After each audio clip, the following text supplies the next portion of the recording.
नमस्कार प्रेक्षकांनो, सावळ्याची जणू सावली मालिकेच्या येणाऱ्या आठवड्यामध्ये आता अतिशय जबरदस्त ट्विस्ट आपल्याला बघावयास मिळणार आहे. आणि आता सारंग आणि सावलीला बाजूला करण्यासाठी एकच गोष्ट आहे आणि ती म्हणजे काही जरी झालं तरी आता अस्मीला शोधून काढायलाच हवं असे आता ऐश्वर्याने तिलोत्तमाला सांगताच हे काम फक्त एकच माणूस करू शकतो आणि तो म्हणजे सावलीचा भाऊ आणि सारंगचा ब्रो देवाला कोणीही अडवू शकत नाही आणि तो हे काम जर त्याला पैसे दिले तर बरोबर करू शकतो. हे सत्य आता लक्षात येऊन देवाला पैशाची आंघोळ घालून जेव्हा आता देवाला अस्मीला शोधायला पाठवलेले असते आणि त्याच वेळेस इकडे जेव्हा अस्मी ही जगन्नाथच्या माणसाच्या तावडीतून सुटलेली असते तर आता देवा हा अस्मीला कसा शोधून काढतो आणि अस्मीची खरी हिस्ट्री बाहेर काढून अस्मीचे खोटे बाप आणि सगळे काही आता सत्य जेव्हा देवासमोर येते त्यानंतर मात्र आता देवा अस्मीला घेऊन जगन्नाथच्या प्लॅनप्रमाणे कसा मेंढळ्यांच्या घरी येतो आणि अस्मीच्या खोटे आईबापाला दाखवून अस्मीचा लबाड चेहरा देवा आता तिलोत्तमाने मेंढळ्यांसमोर आणून अस्मी ही प्रॉपर्टीसाठी सारंगशी लग्न करत असल्याचे सांगून अस्मी ही एका श्रीमंत घरातील मुलगी नसल्याचे जेव्हा देवा तिलोत्तमाला सांगतो आणि त्यानंतर आता जगन्नाथ हा सावलीचे नशीब कसे सारंगसोबत लिहितो हे या व्हिडिओमध्ये आपल्याला बघावयास मिळणार आहे. इकडे आता देवाला घरी बोलावून तिलोत्तमा, राज आणि ऐश्वर्याने अस्मीचा फोटो दाखवत अस्मीला शोधून आणण्यासाठी सांगितलेले असते आणि त्यासाठी वाटेल तेवढे लागेल तेवढे पैसे देण्यासाठी आता तिलोत्तमा तयार झालेली असते. तर आता देवा हे सगळं काय चाललंय हे आता देवाच्या लक्षात येत असतं आणि देवा विचार करतो की ही जी माणसे या फोटोमधील मुलीला शोधतायत आणि या फोटोमधील मुलगी कोण आहे हे सांगत देखील नाही आणि जर या मुलीशी डायरेक्टली आपल्या सिस्टरचा जर काही संबंध असेल तर मलाच आता हे काहीतरी करायला हवं आणि यांनी हे काम माझ्याकडे सोपवलंय. जर आपण हे काम घेतलं नाही तर हे उद्या दुसऱ्याच्या हातून या मुलीला शोधून आणतील आणि आता आपण या मुलीला शोधून आपल्याला सगळं काही समजेल, मग आपण आपल्या सिस्टरचा संसार वाचू शकतो हे देवाच्या लक्षात आलेलं असतं. आणि ताबडतोब देवा जगन्नाथकडे येऊन अस्मीची सगळी माहिती काढतो. सावलीचं सारंगसोबत लग्न व्हायला हीच मुलगी कारणीभूत असल्याचे जगन्नाथने आता देवाला सांगितलेले असते. इकडे मात्र एक भयानक घटना घडून जगन्नाथने आत्तापर्यंत पळवून नेऊन किडनॅप करून ठेवलेली अस्मी आता जगन्नाथच्या माणसांकडून सुटलेली असते आणि जगन्नाथच्या माणसांना चकवा देऊन आता अस्मी ही बाहेर पडलेली असते. बाहेर येता क्षणी आता अस्मी एका व्यक्तीला फोन करते आणि म्हणते की आता मी काही सोडणार नाही. ही अस्मी आता बाहेर आली आणि आता अस्मी काय करते ना ते तुम्ही बघाच असे म्हणत आता अस्मीने फोन ठेवलेला असतो.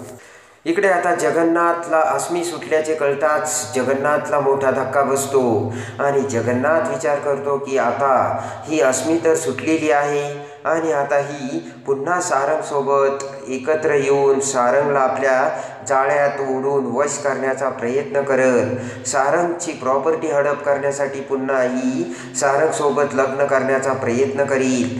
त्या अगोदरच मला या अस्मीचा खरा चेहरा समोर आणावा लागेल आणि आता इकडे देवाला सुद्धा अस्मीला शोधायला सांगितलेलं आहे हे आता जगन्नाथच्या लक्षात आलेलं असतं आणि जगन्नाथकडे मात्र आता अस्मिता असा एकच व्हिडिओ असतो की तो व्हिडिओ आता जर आपण सगळ्यांच्या समोर आणला तर आपल्यावरती कोणी विश्वास ठेवणार नाही, कारण ही तिलोत्तमा मेंढळे आता आपला द्वेष रागरागच करते. पण आपण जर हा व्हिडिओ देवाच्या थ्रू जर त्या तिलोत्तमा मेंढळेसमोर आणला तर अस्मीचा खरा चेहरा त्यांना कळेल आणि मग देवाच आता यातून काहीतरी मार्ग काढील. तर आता लगेच जगन्नाथने देवाला बोलावलेलं असतं.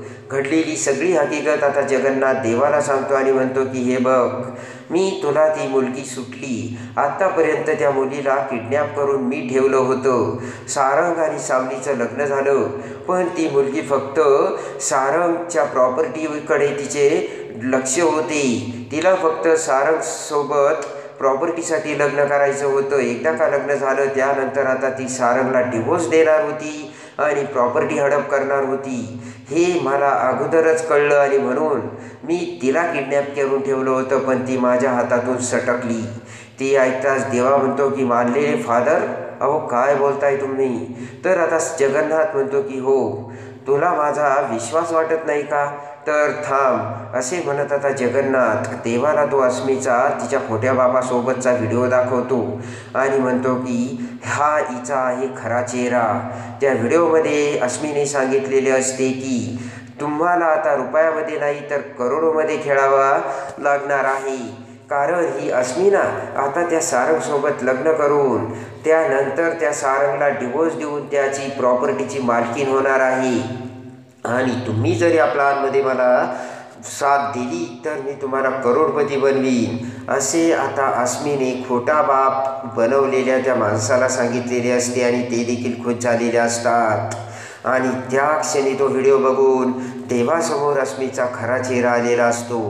तर आता देवा म्हणतो की वा मानलेले फादर, तुम्ही तर सगळ्यात मोठा क्ल्यू दिला मला. आणि आता या मुलीचा मी कसा बँड वाजवतो आणि तिलोत्तमा मेंदळेचा कसा बाजा, तुम्ही ते बघत राहा. आणि एक लक्षात ठेवा, आता मला कळलं माझी सिस्टर आणि सारंगच्या मध्ये आता मी कोणालाही येऊ देणार नाही. मी एका दगडात आता 2 पक्षी मारणार आहे. त्या तिलोत्तमा मेंदळेला जो पैशाचा गर्व आहे तो गर्व खाली उतरून या अस्मीचा खरा चेहरा मी त्या तिलोत्तमासमोर आणील आणि माझ्या सिस्टरला सारंगच्या जवळ, असे आता देवाने सांगतात. जगन्नाथ खुश झालेला असतो. आणि त्यानंतर आता देवा हा अस्मीच्या पाठीमागे लागतो आणि अखेर देवा हा अस्मीला शोधून काढतोच.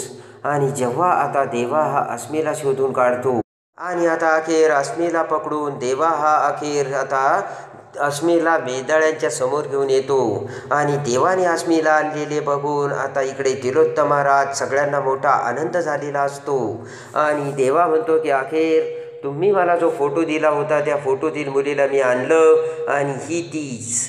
तेव्हा आता अस्मी ही तिलोत्तमाला, तर तिलोत्तमा अस्मीला बघते. तिलोत्तमाला खूप आनंद झालेला असतो. तिलोत्तमा म्हणते की अगं अस्मी, कुठे गेली होतीस तू? तर आता अस्मी घडलेली हकीकत सांगते आणि म्हणते की मला लग्न मंडपातून जगन्नाथने किडनॅप केलं होतं. ते ऐकताच आता तिलोत्तमाला धक्का बसतो. आणि त्याच वेळेस आता देवा म्हणतो की 1 मिनटं थांबा, पण ही मुलगी हिचा काही तुम्हाला भूतकाळ वगैरे काही माहिती आहे का? तर आता तिलोत्तमा म्हणते की त्याच्याशी तुला काय घेणं आहे? तू फक्त मी जे सांगितलं होतं ते काम केलं, आता तुझा विषय संपला. तर आता लगेचच देवा म्हणतो की तिलोत्तमा मॅडम, विषय कसा संपेल? ही मुलगी तर इथे मी तुम्हाला आणून दिली, पण मी एक पोलीस आहे. हिचा भूतकाळ तुम्हाला जेवढा माहीत नाही तेवढा मला माहीत आहे. आपल्या सारंगसोबत हिचं लग्न ठरलं होतं, बरोबर ना? आणि ही एका मोठ्या बापाची मुलगी आहे. सिंगापूरला यांच्या मोठमोठ्या फॅक्टरी आहे, इंडस्ट्री आहे, हे तुम्हाला सांगितलं, बरोबर ना? तर तिलोत्तमा म्हणते हो. तर लगेचच आता देवा हा अस्मीच्या खोट्या आईबापांना तिलोत्तमासमोर आणतो. देवाने त्यांना पोलिसी हिसका दाखवलेला असतो आणि ते घाबरलेले असतात. देवा म्हणतो की हे आहे अस्मीचे आईवडील. तर तिलोत्तमा म्हणते माहिती आहे मला. तेव्हा आता देवा म्हणतो की हे खरे आईवडील नाही, हे आहेत खोटे आईवडील. यांची कुठेही इंडस्ट्री नाही किंवा कंपनी नाही. तुमच्या प्रॉपर्टीवरती यांचा डोळा आहे. आणि ही मुलगी जी सारंगसोबत लग्न करायला निघाली आहे, लग्न झाल्यानंतर ती सारंगशी डिवोर्स घेऊन प्रॉपर्टी हडप करण्यासाठी आली. हा आहे हिचा भूतकाळ, असे म्हणत आता देवा त्याच्याकडील तो व्हिडिओ आता तिलोत्तमाला दाखवतो. आणि तो व्हिडिओ बघताच आता तिलोत्तमाच्या काळजाचा ठोका चुकलेला असतो आणि अस्मीचा लबाड चेहरा देवाने आता एकाच वेळेस आता तिलोत्तमासमोर आणलेला असतो. आणि सारंग सावली दोघांनाही आता शाबूत ठेवलेलं असतं. तर इकडे जगन्नाथला सगळ्यात मोठा जगन्नाथचा डाव आता यशस्वी झालेला असतो. आणि त्या क्षणी आता तिलोत्तमाला अस्मीचा राग येतो. तिलोत्तमा आता अस्मीचे सारंगसोबतचे लग्न हे थांबवणार का, हे बघण्यासाठी आणि सावळ्याची जणू सावली मालिकेच्या डेली अपडेटसाठी बेल नोटिफिकेशनवर क्लिक करून आपल्या चॅनलला लाईक करा, सबस्क्राईब करा.